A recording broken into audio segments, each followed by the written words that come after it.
আমাদের দেশে কিছু নারীরা সমান অধিকার চাচ্ছে, তাদের জন্য সাংবাদিক বারবার তাদের কাছেই মাইক নিয়ে যায়।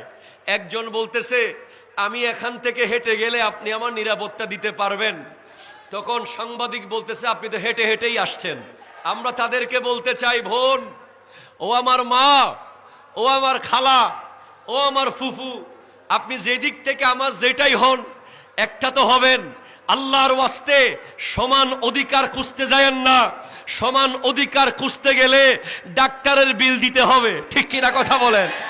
আপনাকেও মাসে বছরে 6 মাস বাপমার খরচ দিতে হবে। যেভাবে আপনার ভাই বাপমার খরচ দেয়, বছরে 6 মাস আপনাকেও দিতে হবে। যেভাবে আপনার স্বামী রাতের বেলা দিনের বেলা রিক্সা চালায়, আপনাকেও তখন রিক্সা চালাতে হবে। কারণ জমি সমান সমান নিবেন, কাজ সমান সমান করবেন না, সেটা তো হতে পারবে না। ঠিক হাত তোলা বলো, ঠিক কিনা কথা বলো?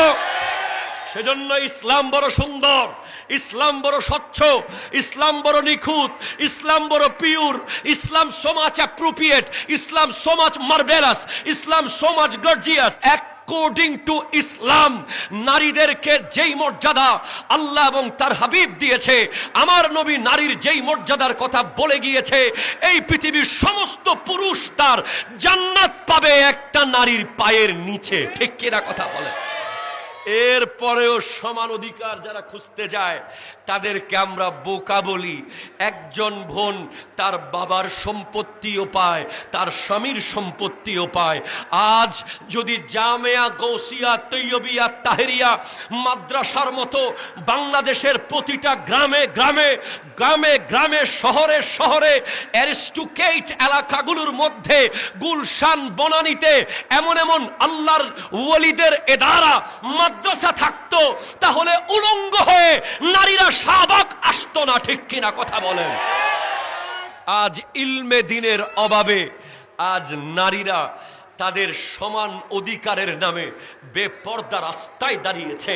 অথচ কোরআন বলছে, ওয়াকরনা ফি বুয়ুতিকুন্না ওয়ালা তাবাররাজনা তাবাররুজাল জাহিলিয়াতিল উলা। হে নারীরা, তোমরা ঘরে অবস্থান করো, জাহিলি যুগের নারীদের মতো রাস্তায় বের হয়ে যায় না। আজ আমরা এই ময়দান থেকে ঘোষণা দিতে চাই, যারা সমান অধিকার খুঁজে তারা হচ্ছে ইসলামের দুশমন, কোরআনের দুশমন, আল্লাহর নবীর দুশমন। শাহজালালের বাংলাদেশে নারীরা সেইভাবে চলবে যেইভাবে কোরআন এবং সুন্নাহ বলেছে, ঠিক কিনা কথা বলেন? হাত তুলে বলেন, ঠিক কিনা বলেন?